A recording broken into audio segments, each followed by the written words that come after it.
অনেক প্রিয় ছাত্রীরা, তোমাদেরকে সান্ধ্যকালীন জুম ক্লাসে শুভেচ্ছা জানিয়ে আমি ফাতেমা শারমিন, সহকারী অধ্যাপক ও বিভাগীয় প্রধান, ব্যবস্থাপনা বিভাগ, আগ্রাবাদ মহিলা কলেজ, আমার ব্যাংকিং ক্লাসটা শুরু করছি।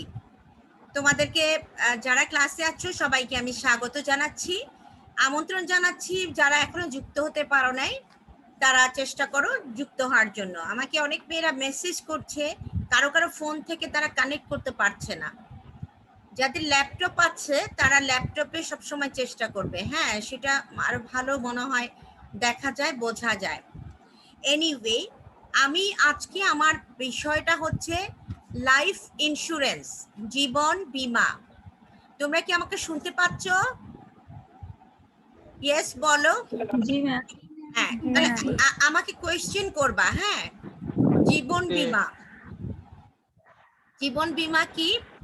জীবন বীমা হচ্ছে জীবন সংশ্লিষ্ট যে বীমাটা করা হয়, তাই না? এই যে যেমন আগে পড়েছো, অগ্নি বীমা হয়, নৌ বীমা হয়, বিভিন্ন ধরনের বীমা হয়, ইভেন শস্য বীমা হয়, গবাদি পশু বীমা হয়। এখন সরকারি নির্দেশনা মোতাবেক তোমাদের সিলেবাসটা একদম সংক্ষিপ্ত হয়ে গেছে। তোমরা এখন শুধুমাত্র কি পাচ্ছ? শুধুমাত্র তোমরা পাচ্ছ জীবন বীমা তোমাদের সিলেবাসে। সো এত ছোট হয়ে গেছে, সংক্ষিপ্ত হয়ে গেছে। জীবন বীমা থেকে প্রশ্ন আসবেই, একাধিক প্রশ্ন হবে। সেই জন্য আমি মনে করি যে এই বিষয়টি আমার পড়ানো উচিত তোমাদেরকে। আবার আগে অনলাইনে রেকর্ডেড ক্লাসে বা নোট দিয়েছিলাম, এখন একটু চেষ্টা করছি যে জুমে তোমাদেরকে কিভাবে এটা আমি বুঝাইতে পারি। তাহলে আসো আমি প্রথমে শুরু করি। মানুষের জীবনটা প্রতিনিয়ত ঝুঁকির সম্মুখীন, তাই না? তুমি বাইরে বের হবে, তুমি রিক্সায় উঠে কিংবা তুমি একটা ট্যাক্সিতে করে কোথাও যাচ্ছ, তোমার যে জীবনটা সুন্দরভাবে ওই জায়গায় গিয়ে পৌঁছে যাচ্ছ, এটা আল্লাহর রহমত। আর না হলে তো কোনো ঝুঁকি থাকলে, কোনো বিপদ হলে তুমি যে কোনো দুর্ঘটনায় পতিত হতে পারো। তাহলে তোমাকে তোমার জীবনটা সবসময় কিসের উপর নির্ভর করে? একটা ঝুঁকির সম্মুখীন। এমনিতে আমরা জানি ম্যান ইজ মর্টেল, মানুষ মাত্রই মরণশীল, তাই না? এটা আমরা জানি। ঝুঁকি না থাকলেও মানুষ যদি বেঁচেও থাকে, তার জীবনের বিপক্ষে যদি সে কোনো একটি চুক্তি করে, কার সাথে? বীমা কোম্পানির সাথে। হ্যাঁ, তার জীবনকে বিষয় রেখে যখন সে কোনো চুক্তিতে আবদ্ধ হয়, যে যতদিন বেঁচে থাকবে ততদিনও তার জীবনটা কি থাকবে জানে, অনিশ্চিত। বাট যদি সে মারা যায়, যদি তার কোনো দুর্ঘটনা হয়, যদি কিছু হয়, তাহলে বীমা কোম্পানি তার পরিবারকে কি দিবে? আর্থিক নিশ্চয়তা দেবে। এই মর্মেই কি করা হয়? এই মর্মেই এই বীমাটা করা হয়। তাহলে জীবন বীমা হচ্ছে মানব জীবন সংশ্লিষ্ট বীমা, তাই না? জীবন বীমার বৈশিষ্ট্যগুলো কি কি একটু আগে বুঝিয়ে দিই। জীবন বীমা হচ্ছে মানুষের জীবন সংশ্লিষ্ট, অর্থাৎ এই চুক্তিটার বিষয় কি? জীবন। দ্বিতীয় হচ্ছে এই জীবনের মৃত্যু হতে পারে, মানুষের বার্ধক্য আসতে পারে, পঙ্গু হতে পারে, হাত পা অনেকের অ্যাক্সিডেন্টে অথবা কোনো কারণে কেটে বাদ দিতে হতে পারে, তাই না? তাহলে এই দুর্দশা থেকে মুক্তি পাওয়ার জন্য এই ধরনের বীমা করা হয়। এটা একটা নিশ্চয়তার চুক্তি, এটা আর্থিক ক্ষতিপূরণের বা এটা ক্ষতিপূরণের চুক্তি নয়, তাই না? মানব জীবন কি চলে গেলে, মৃত্যু হলে আবার ফেরত পাওয়া যাবে? পাওয়া যায় বলো? না। তাহলে মানব জীবনের যে পঙ্গুত্ব হতে পারে, মৃত্যু হতে পারে, বার্ধক্য আসতে পারে, এই সংশ্লিষ্ট বিষয়গুলো নিয়েই এই বীমাটা করা হয়। এছাড়া জীবনের ক্ষতি তো অর্থ দিয়ে কখনোই পরিমাপ করা যায় না, যায় না। জীবনের ক্ষতি কখনোই অর্থ দ্বারা বা অর্থ দিয়ে পরিমাপ করা যাবে না, ক্ষতিপূরণ দেওয়া যাবে না, জীবন অর্থ দিলে জীবন ফেরত আনা যাবে না, এগুলো আমরা সবাই বুঝি, জানি। তাহলে এরূপ জীবন বীমার ক্ষেত্রে কোনো ব্যক্তির যদি মৃত্যু হয় অথবা সে যে মেয়াদ পর্যন্ত বীমাটা গ্রহণ করেছে সেই মেয়াদ পূর্তির পরে সে বীমাকারী প্রতিষ্ঠানের কাছে তার বীমা দাবি চাইলে সেটা সে আদায় করতে পারে।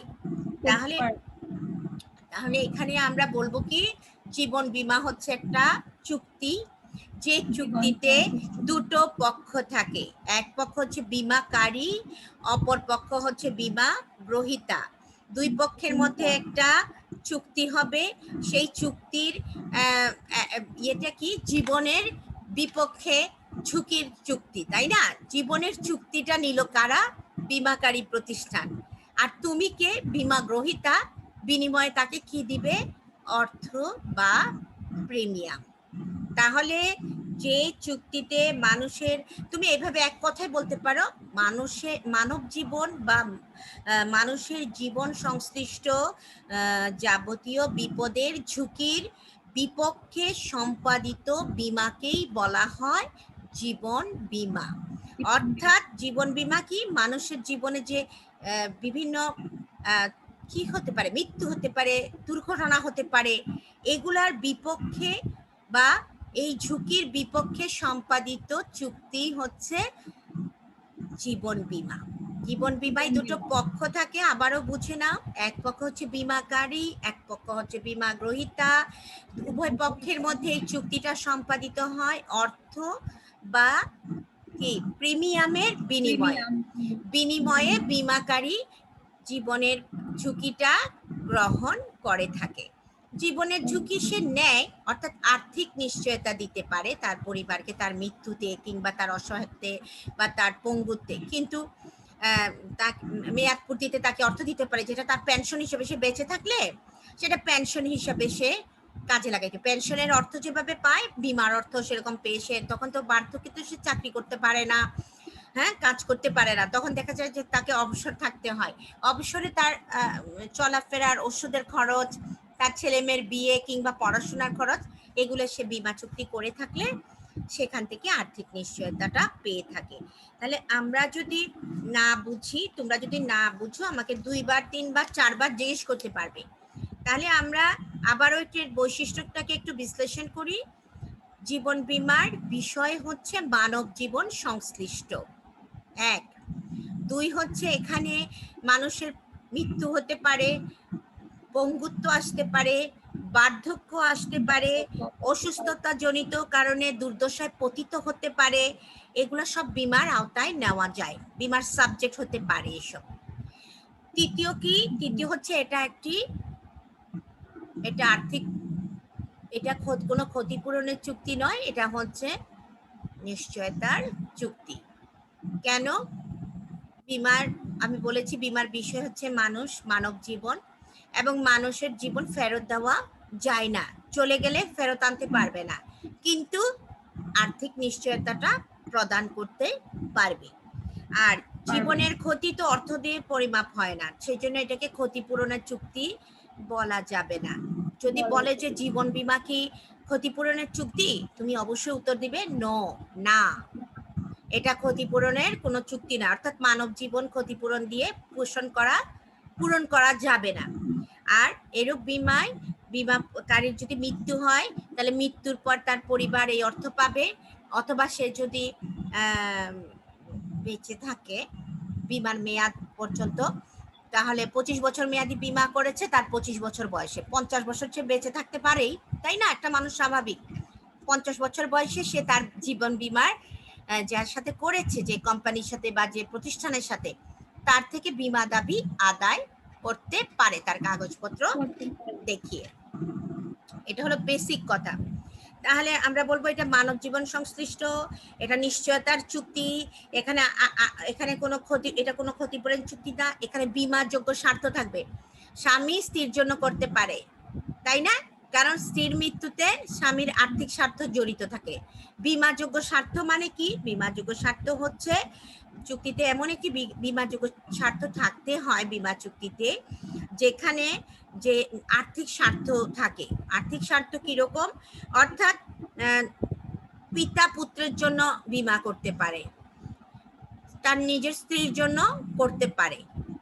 স্ত্রীর মৃত্যু হলে স্বামী ওই অর্থটা পাবে।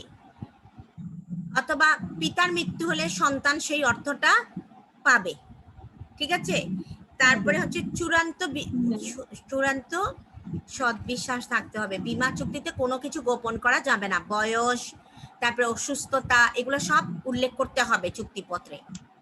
হ্যাঁ, কোনো তথ্য গোপন করে বীমা চুক্তি সম্পাদন করা যাবে না। সঞ্চয় হয়, এটাতে বিনিয়োগ হয়। তাহলে শুধুমাত্র যে মৃত্যুতেই পাওয়া যায় অর্থ তা না, তুমি ব্যাংকে যেভাবে টাকা জমা সেভাবে বীমার জন্য প্রিমিয়াম গুলো দিলে সেগুলো পরবর্তীতে বোনাস সহ, অনেক সময় লাভ সহ ফেরত পাওয়া যায়। আর যে ব্যক্তি বীমা করবে সে তার নমিনি কাউকে করবে। সাপোজ মিস্টার আকবর জীবন বীমা গ্রহণ করলেন, তিনি তার মেয়ে সালিমাকে মনোনয়ন করে গেলেন যে আমার মৃত্যুতে আমার এই মেয়ে এই অর্থ পাবে। তাহলে নমিনি করতে হবে, নমিনি উত্তরাধিকার সনদপত্র দেখিয়ে এই টাকা পাবে, বীমা দাবিটা সে করতে পারবে। আর সমর্পণ মূল্য বলে একটা কথা আছে, এটা বেশি ইম্পর্টেন্ট, সব সময় এটা ছোট প্রশ্ন হিসাবে আসে, তোমরা লিখে রাখো। প্রিমিয়াম শিখবে, প্রথম শিখবে জীবন বীমা কি, দ্বিতীয় শিখবে বীমাযোগ্য স্বার্থ কি, তৃতীয় শিখবে বীমা চুক্তি কি নিশ্চয়তার চুক্তি নাকি ক্ষতিপূরণের চুক্তি। 3টা প্রশ্ন দিলাম। 4 নাম্বার প্রশ্ন হচ্ছে সমর্পণ মূল্য কি। ম্যাম বুঝি নাই, প্রশ্নটা আবার একটু বলেন। প্রথমটা হলো জীবন বীমা কি। জি ম্যাম। এগুলো ছোট প্রশ্ন, অসম্ভব ইম্পর্টেন্ট। দ্বিতীয় হচ্ছে বীমাযোগ্য স্বার্থ, বীমাযোগ্য স্বার্থ বলিতে কি বোঝায়,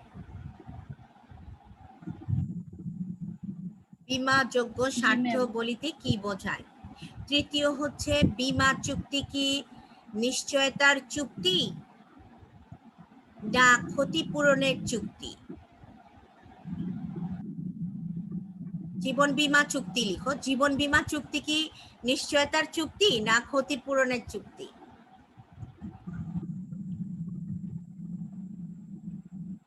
ম্যাম লিখেছি। চতুর্থ প্রশ্ন লিখো সমর্পণ মূল্য কি।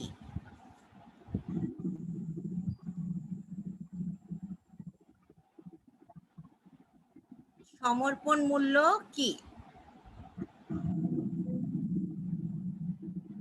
ম্যাম লিখেছি। পঞ্চম প্রশ্ন লিখো প্রিমিয়াম কি।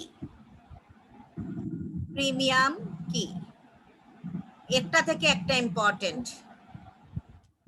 যেমন বীমাযোগ্য স্বার্থ ইম্পর্টেন্ট, তেমন জীবন বীমা ইম্পর্টেন্ট, তেমন সমর্পণ মূল্য ইম্পর্টেন্ট।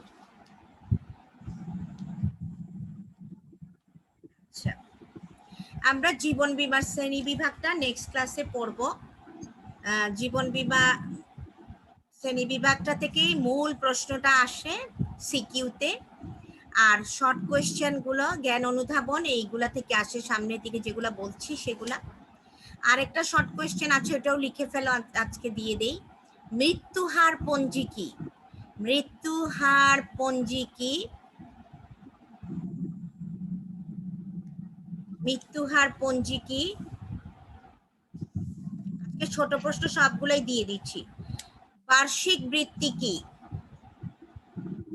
মৃত্যু হার পঞ্জি কি, বার্ষিক বৃত্তি কি।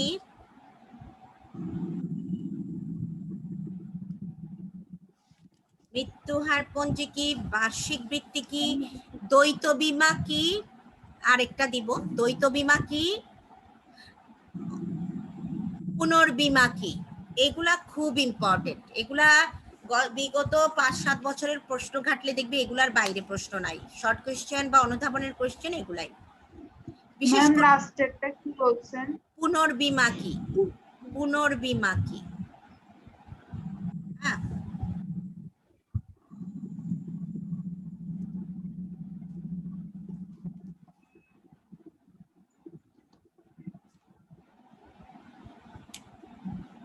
এই প্রশ্নগুলা তোমরা বইয়ের পিছনে দেখবে আছে, উত্তরগুলো এক কথায় শিখে ফেলবে।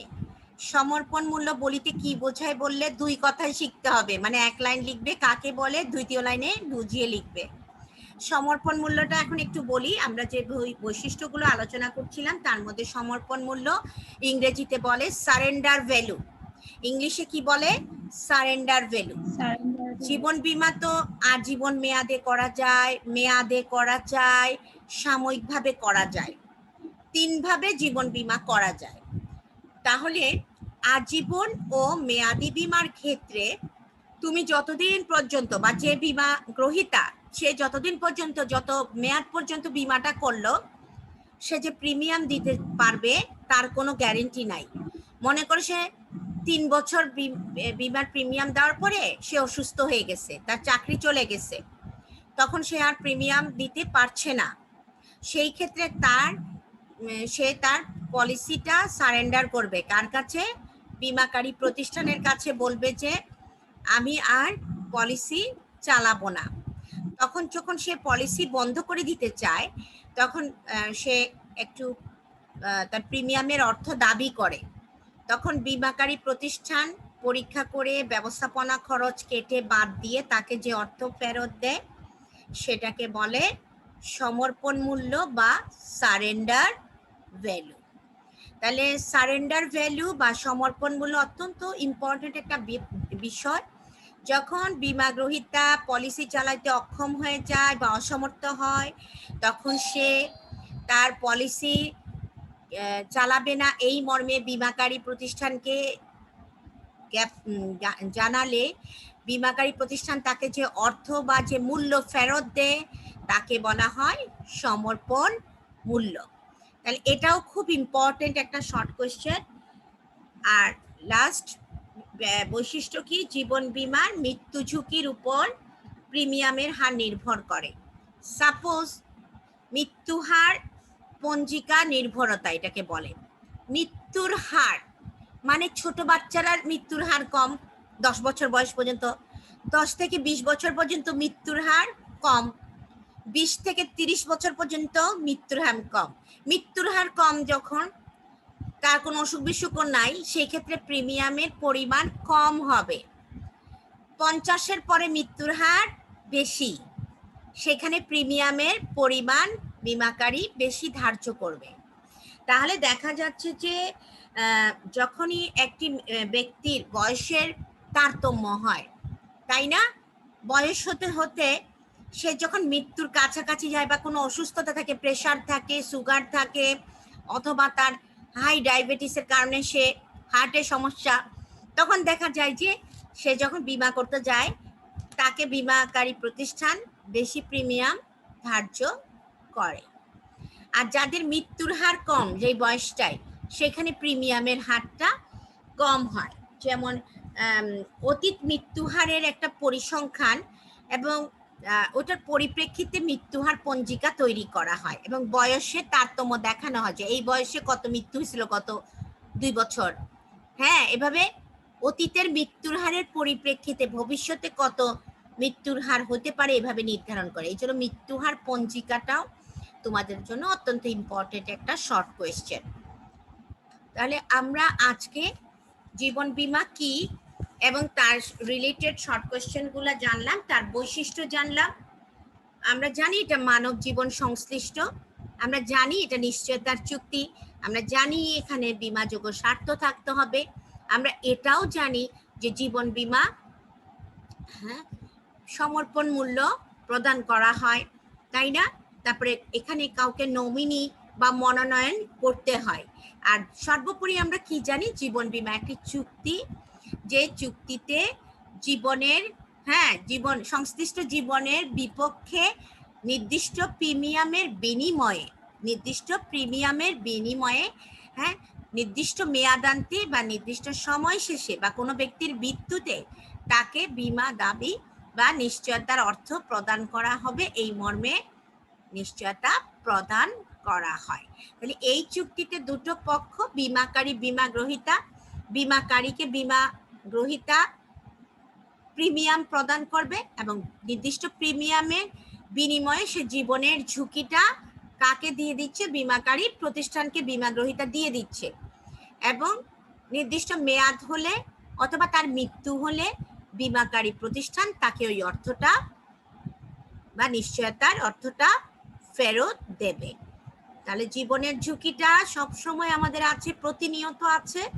সেই জন্যই এই বীমাটা অত্যন্ত জনপ্রিয় বীমা এবং বিশ্বে অন্যান্য সব বীমার মধ্যে জীবন বীমাই সবচাইতে জনপ্রিয়তা লাভ করেছে। এবং বেশিরভাগ মানুষই যখন কর্মক্ষেত্রে যায়, যেমন তোমার হয়তো এখন জীবন বীমা নাই, বাট আমাদের বয়সে যারা চলে যায়, 30-32 বয়সে যারা কি করে শুরু করে চাকরি জীবন, তখনই কি হয়, জীবন বীমা করে ফেলে মানুষ। চাকরি পাওয়ার সাথে সাথেই দেখা যায় যে জীবনের ঝুঁকিটা বিনিময়ে তারা নির্দিষ্ট প্রিমিয়াম দিতে পারে বিধায় দেখা যায় যে তারা আর্থিক বিনিময়ে জীবন সংশ্লিষ্ট এই বীমাটা বা পলিসিটা গ্রহণ করে থাকে। আজকের মতো এতটুকু থাক, আমরা নেক্সট ক্লাসে জীবন বীমার শ্রেণী বিভাগ পড়ব। ততক্ষণ পর্যন্ত ভালো থাকো, সুস্থ থেকো, নিরাপদ থেকো। তোমাদের জন্য আমার অনেক অনেক শুভকামনা। ম্যাম আসসালামু আলাইকুম। ওয়ালাইকুম সালাম।